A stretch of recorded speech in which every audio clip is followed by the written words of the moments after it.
Welcome to another episode of Vital Doc Talk. And today on the show, we have Dr. Chelsea Leander. Dr. Leander, welcome. Thank you. Good to be here.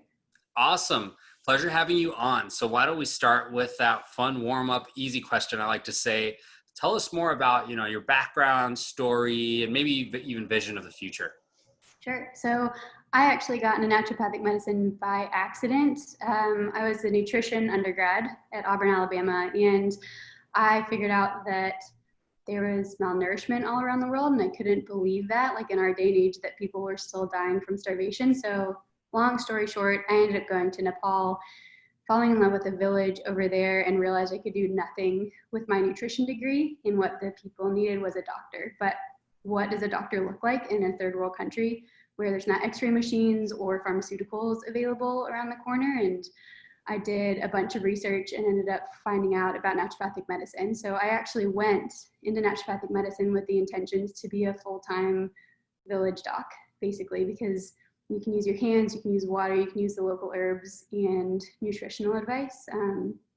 Ironically, going through school, I had a lot of friends and family back home in Charlotte, North Carolina, be like, we need you too. Like we're literally dying from pharmaceuticals. We're literally like, I have so many friends that have gone to 15 doctors and still don't have answers. And unfortunately, and MDs are frustrated with this too. A lot of MDs can't prescribe anything if they don't have a diagnosis.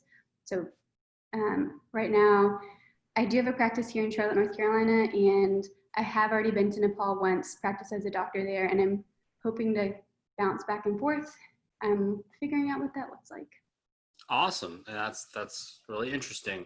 And I like that you have a passion. A lot of times when I talk to doctors and they're succeeding, it's because they're really passionate about the field, and their life story kind of lines up with what they do today, which I think is a great way to connect to your patients.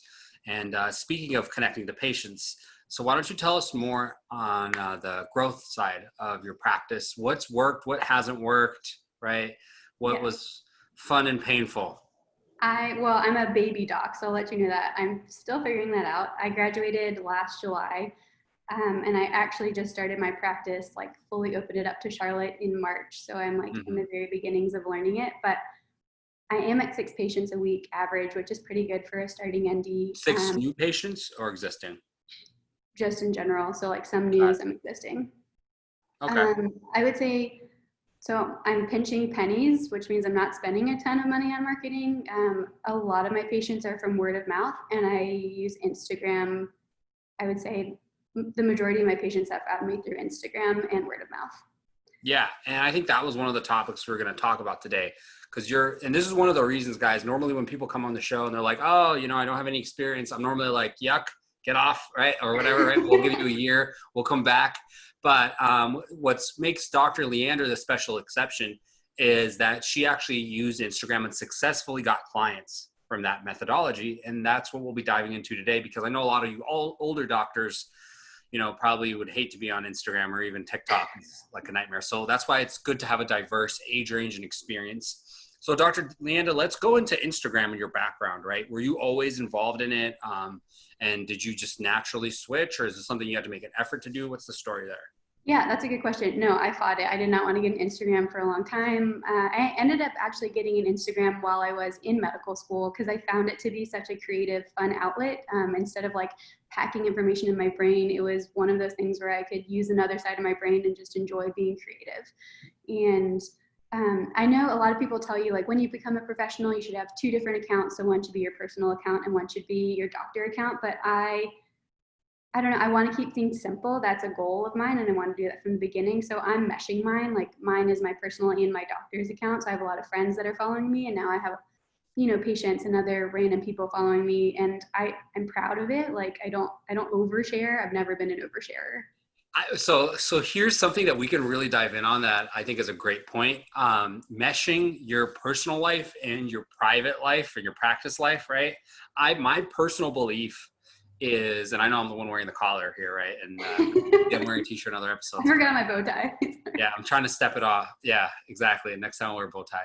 But I think that it's essential to actually be able to bring your clients and your community into your personal world. And that's one of the easiest ways to connect with them. versus just kind of having this iron. I think it's very old school to have this ironclad, like this is the wizard behind the curtains, the Wizard of Oz type of thing, Yeah. right? Where you separate. I think it's a lot more natural, especially with social media, right? We're in a much more connected world. So the question is just going to be this, right? Are you going to be in charge of what you show your clients, or are you going to let them find you anyways because they're most likely looking you up, and then let them see whatever they see, right? So you just got to take advantage of your brand.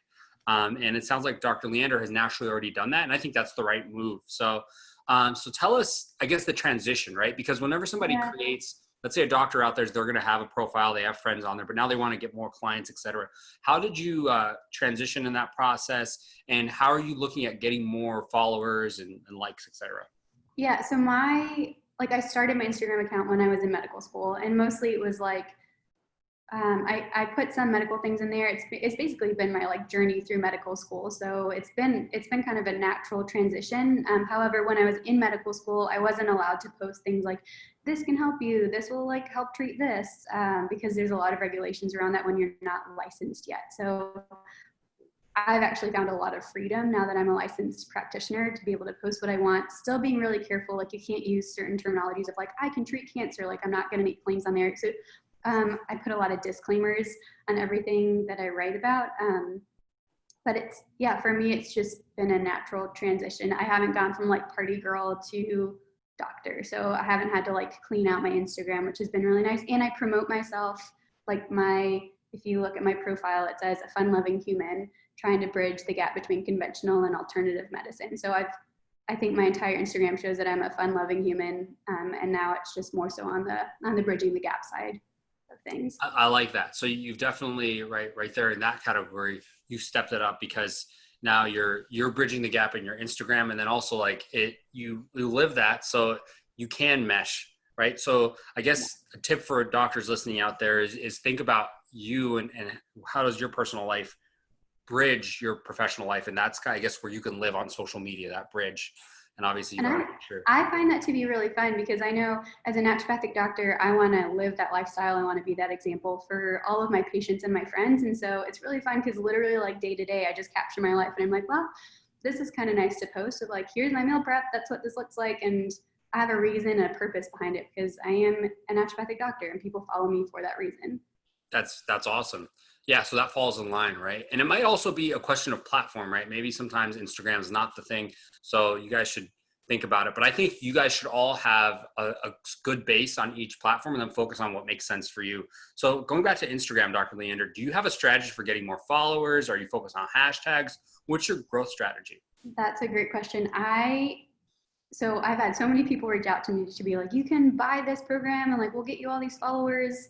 I don't want to do it. I'm starting from the ground up. I'm being gentle and patient with myself and giving myself time. And it's been fun to just naturally see numbers come up. And I don't have a ton of people by any means, but I've definitely seen an increase in numbers and a lot of referrals. And I get a lot of comments and direct messages from people following me who are thank you so much for posting this. I've referred a bunch of friends to you. So I could probably get better at hashtags. I've played around with hashtags a little bit.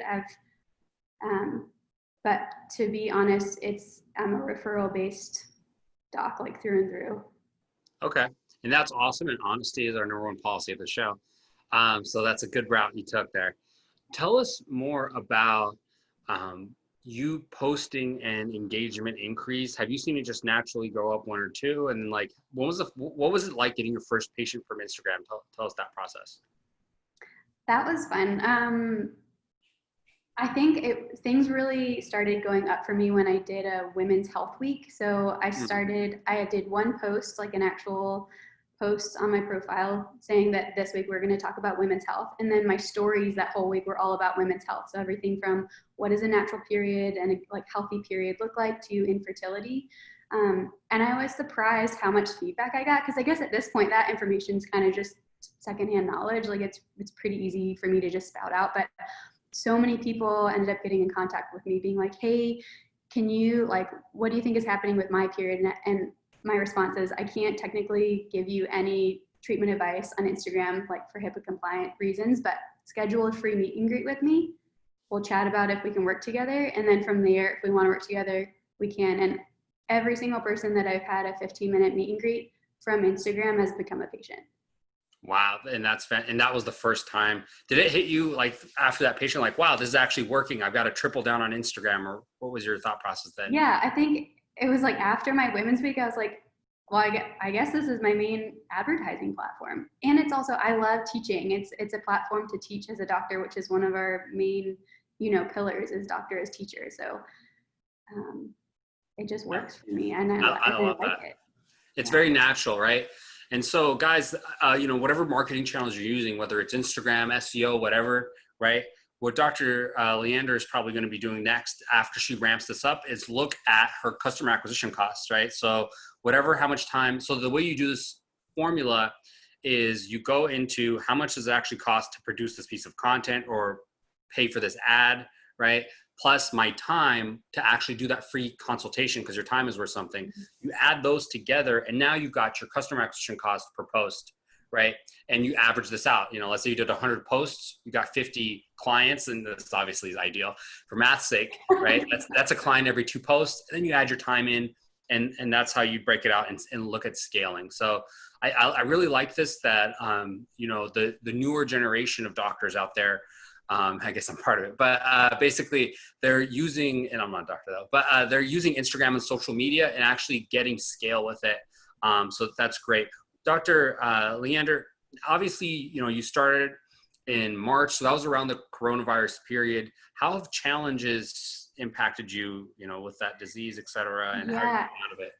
I mean, it's weird because I've started my own clinic, right? There's only 5 NDs in all of Charlotte. So I'm in my own clinic, and with coronavirus, I'm having to figure out what are patients comfortable with, and like having to make sure I'm doing a COVID screening before anybody comes in, figuring out telehealth, taking everyone's temperature.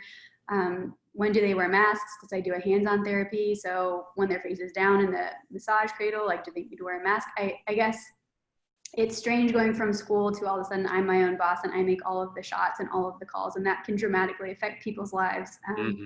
But in a good manner, it's kind of a great time to introduce naturopathic medicine to Charlotte, because people are really aware of health and they don't know that this is an option out there. In fact, I've talked to so many people who are like, I didn't even know that there was such a thing as like a natural alternative doctor that's not an acupuncturist only, or that's not, just an herbalist. So I think it's a good time.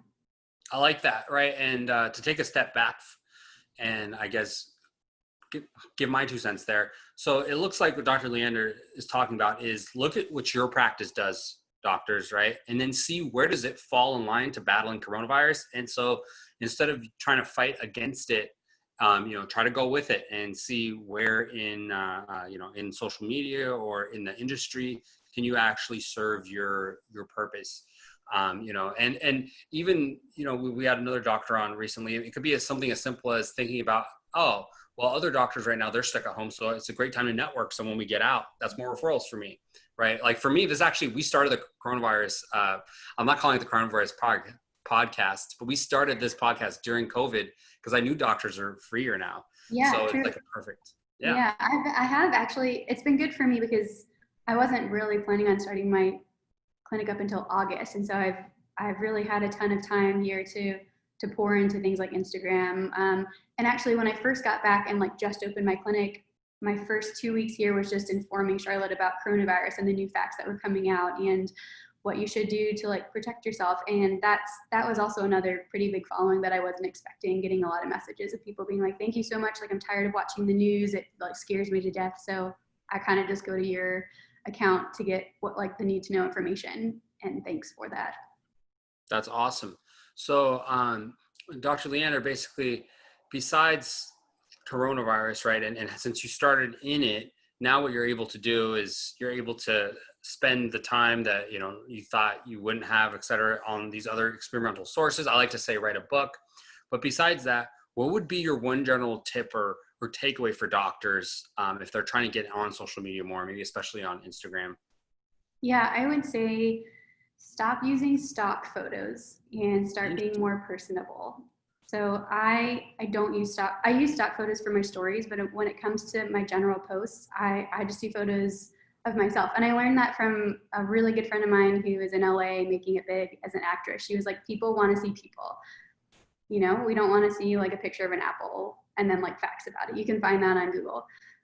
People want to see people, and they're more attracted to personability. So I think that that was a huge thing for me as far as my Instagram goes, and people enjoying, you know, the goofy side of who your doctor is. Keep in I like mind the balance there of like being professional and also being yourself. It's a hard balance, right? So you have to figure that out on your own. Sure. Yeah, for sure. Definitely. Um, you know, I think everybody has their own, you know, balance of how goofy they are. I'm sure I'm maxed out, and then other doctors are a lot less or whatever, but that's great. You know, that's great advice. And the stock photo thing I never thought about as well, but I think even websites themselves, like you don't want to have, you generally want to have as least, you know, as little stock photos as possible, because it really makes the whole thing more robotic. So for Instagram, I think it's a natural part. So with that being said, you've been through the interview, you made it through the harsh interrogation. Yeah. So tell us more about where we can find you, anything you're promoting, what you're working on. Fill us in. Yeah, you can find me on Instagram, chelsea.leander. Pretty easy to find. You can find me my website. I am proud I also made that on my own, so chelsealeandernd.com. I am starting, now that I still have some time on my hands, I'm making courses that will be available hopefully in 2 months. And that was actually from feedback from Instagram. People were like, we love your teaching. So now I'm making courses. That is not available yet, but maybe in September. And Cool. that's it. Yeah. And I'm Awesome. in Charlotte, North Carolina. Great. And we'll plug your information in on the show. And then thank you for being on another episode of Vital Doc Talk. Yeah. Thanks for having me.